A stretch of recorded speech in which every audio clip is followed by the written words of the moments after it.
Hello সবাইকে। সবাই আশা করি ভালো আছি। আজকে ভাইয়া তোমাদের জন্য একটা খুবই ইম্পর্টেন্ট একটা টপিক নিয়ে আলোচনা করতে আসছি। যেটা হচ্ছে কি ৭ টা সৃজনশীল শেষ করার উপায়। তার মানে তোমরা অনেকেই আমাকে জানিয়েছো যে ভাইয়া আমি সময়ের মধ্যে ৭ টা সিকিউ লিখতে পারি না। আমি বাংলা, সমাজ, ধর্ম এই ৩ টা সাবজেক্টের ক্ষেত্রে যখন ২ ঘন্টা ৩০ মিনিটের মধ্যে আমার ৭ টা সৃজনশীল লিখতে হয় তখন আমি সিকিউ লিখে আসতে পারি না। আমি সিকিউ লিখে আসতে পারি না মানে শেষ করতে পারি না। তাহলে এই ক্ষেত্রে কি করণীয়? এই ক্ষেত্রে কি করণীয় এই টপিক রিলেটেড আমি আমার রিয়েল লাইফ এক্সপেরিয়েন্স থেকে তোমাদের কিছু টিপস শেয়ার করব যেগুলো ভাইয়া নিজে ফলো করতো। ঠিক আছে? তাহলে দেরি না করে চলো শুরু করি আজকের এই গাইডলাইন সেশন।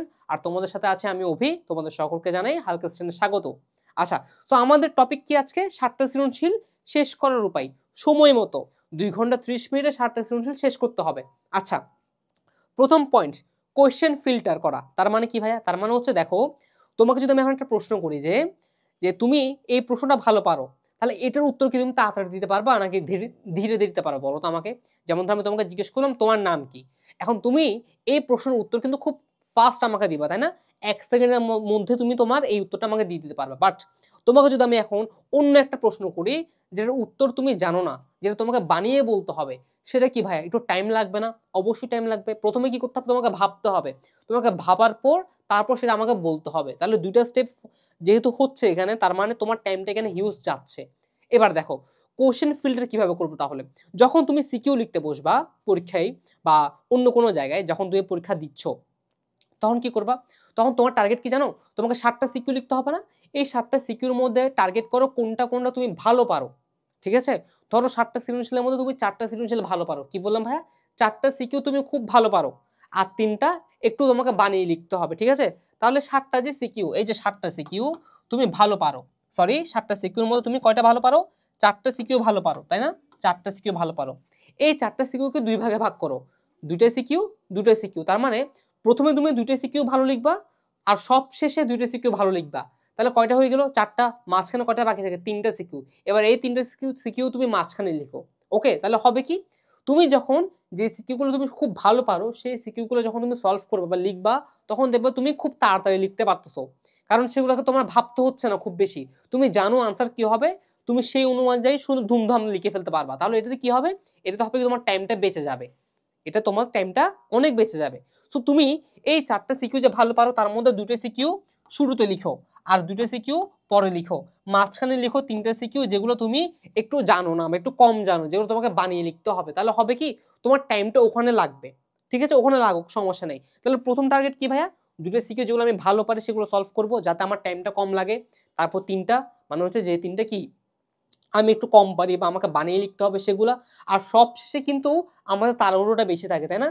টাইম যত শেষের দিকে হয় আমাদের কিন্তু তাড়াহুড়োটা বেড়ে যায় এবং তাড়াহুড়োয় আমাদের কি হবে? নার্ভাসনেস ক্রিয়েট হয়। ঠিক আছে? আমাদের মধ্যে কি হয় তখন? ভুল করার একটা প্রবণতা জেগে উঠে। ঠিক আছে? তখন তুমি যদি বানিয়ে লেখার জিনিস লিখো, তুমি কিছু বানাতে পারবে না। তুমি তখন মাথায় হাত দিয়ে বসবে যে আমার তো মাথায় কিছু আসছে না, আমি কি লিখবো? কি বানাবো? বাট তুমি যদি যেটা তুমি ভালো পারো সেগুলো যদি রেখে দাও, তুমি কিন্তু সেগুলোর উত্তর জানো। তুমি সেগুলো খুব দ্রুত সলভ করে ফেলতে পারবা। বুঝতে পারছি? গেল প্রথম পয়েন্ট, ডান। এবার সেকেন্ড পয়েন্টে আসি, টাইম টার্গেট। তার মানে কি ভাইয়া? তার মানে তুমি সিকিউ লিখার সময় একটা টার্গেট ফিক্স করে রাখো যে তুমি প্রথম ১ ঘন্টার মধ্যে ৩ টা সিকিউ সলভ করবা, পরের ১ ঘন্টার মধ্যে তুমি আরো ৩ টা সিকিউ সলভ করবা বা ২ টা সিকিউ সলভ করবা। এভাবে একটা টার্গেট সেট করে রাখো।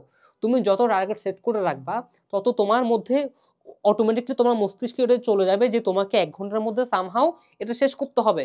তুমি একবার যদি টার্গেট করো, তোমার মস্তিষ্কে তোমার অটোমেটিক এটা গেঁথে যাবে যে তোমাকে এটা ১ ঘন্টার মধ্যে শেষ করতে হবে। তার মানে তোমার হাত তোমাকে বলবে যে আর লিখবো না, আর লিখবো না।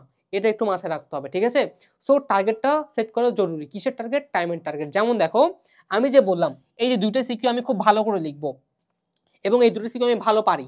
এই যে ২ টা সিকিউ ভালো পারি না, এই দুটো লিখতে আমার বেশি হলে ৪০ মিনিট লাগবে বা ৪৫ মিনিট লাগবে। কত মিনিট লাগবে ভাইয়া? হয় ৪০ মিনিট নিবো, না হয় ৪৫ মিনিট নিবো সর্বোচ্চ। এটি হিউজ টাইম না? ৪৫ মিনিট নেওয়া মানে প্রায় ২০ মিনিটের উপর করে পড়বে একটা সিকিউর জন্য। এটা একটা হিউজ টাইম কিন্তু। তাহলে ৪০-৪৫ মিনিটে আমি ২ টা সিকিউ সলভ করতেছি। এবার ৩ টা কি যে আমি কম পারি বা একটু বানান লিখতে হবে, সেই ৩ টার মধ্যে একটা নাও। তাহলে কয়টা হলো? ৩ টা। এবার সেই ৩ টা সিকিউ মানে টোটাল সিকিউ ৩ টা সলভ করো ১ ঘন্টার মধ্যে। ৩ টা সিকিউ সলভ করো কয় ঘন্টার মধ্যে ভাইয়া? ১ ঘন্টার মধ্যে সলভ করার চেষ্টা করো এবং এটা পারবা। কেন পারবা? কারণ প্রথম ২ টা তুমি ভালো পারো। সো যেগুলো তুমি ভালো পড়ে সেগুলো লিখতে কিন্তু তোমার টাইম খুব কম লাগবে, বুঝতে পারছো? তাহলে এইভাবে 3টা সিকিউ সলভ করো 1 ঘন্টায়, পরের 1 ঘন্টায় আরো 3টা সলভ করো, তাহলে কয়টা হলো ভাইয়া? 2 ঘন্টা হয়ে গেল, 2 ঘন্টায় 6টা সিকিউ হয়ে গেল।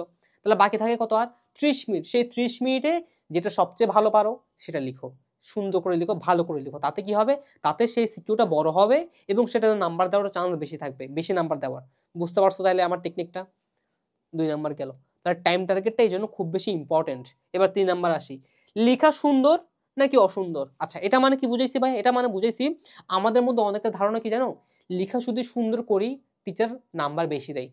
তবে এটা যে সত্য তাও না, এটা যে আবার মিথ্যা তাও না। মানে কি ভাইয়া? মানে হচ্ছে এখানে লেখা সুন্দর বলতে কি বুঝাইছে জানো ভাইয়া?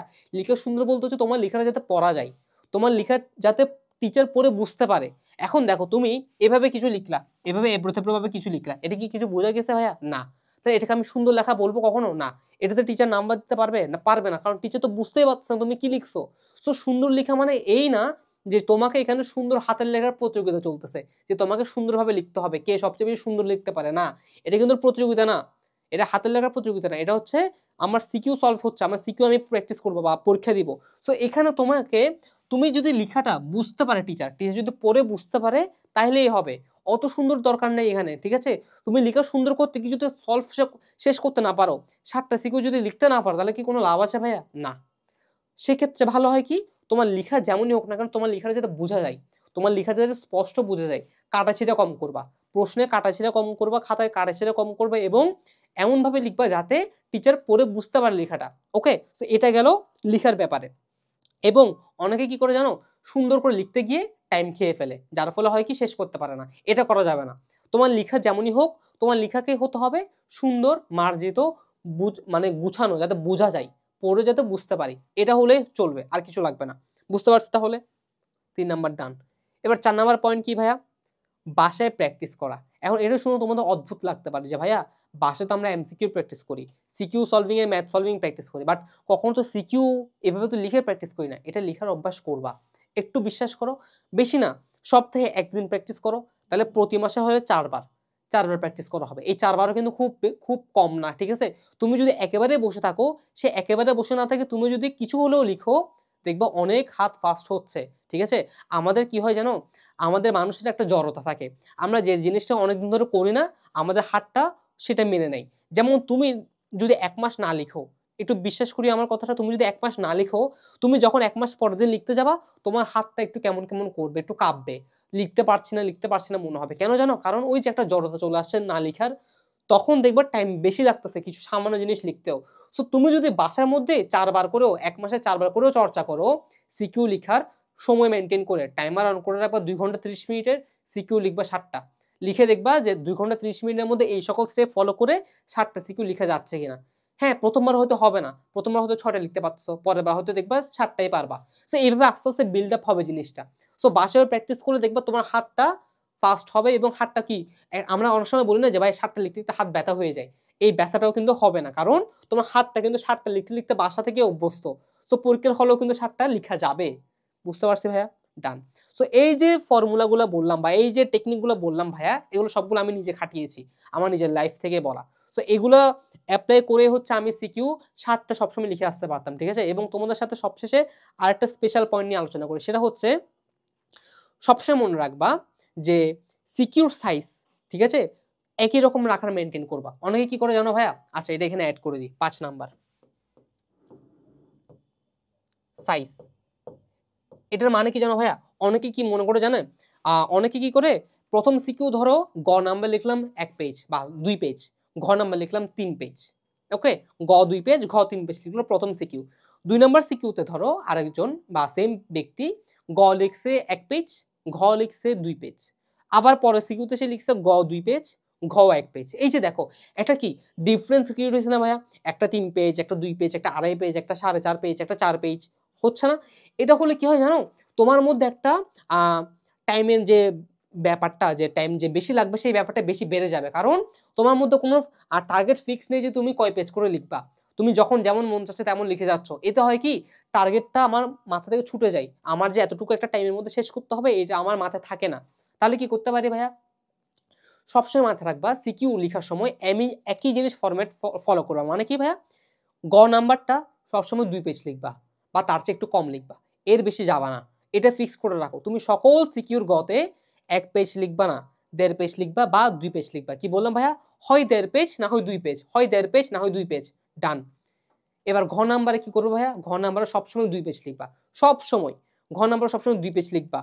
কোনো সিকিউতে যদি একটু বেশি লিখতে ইচ্ছে করে তাহলে 2 পেজের একটু যাবা, মানে পরের পেজে 2 লাইন বা 3 লাইন লিখবা, শেষ।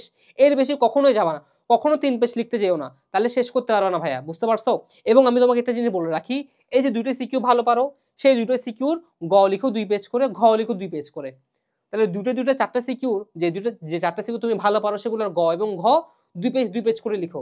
এবং যেগুলো তুমি কম পারো, তোমাকে বানিয়ে লিখতে হবে যে 3টা, সেই 3টা তুমি গ লিখো 1.5 পেজ করে, ঘ লিখো 2 পেজ করে।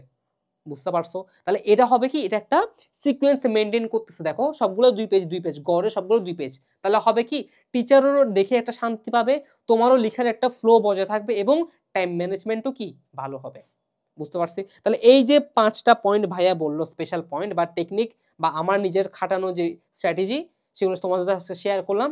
আশা করি তোমাদের ভালো লাগবে এবং উপকার আসবে খুব। সো এরপর এই ভিডিওটা দেখার পর তোমরা প্র্যাকটিস করবা এই স্ট্র্যাটেজিগুলা, আমাকে রেজাল্ট জানাবা যে ভাইয়া আসলেই আমি সিকিউ আগের চেয়ে একটু ভালো লিখতে পারতেছি। ঠিক আছে? তাহলে দেখা হচ্ছে অন্য কোনো একটা ভিডিওতে। টাটা।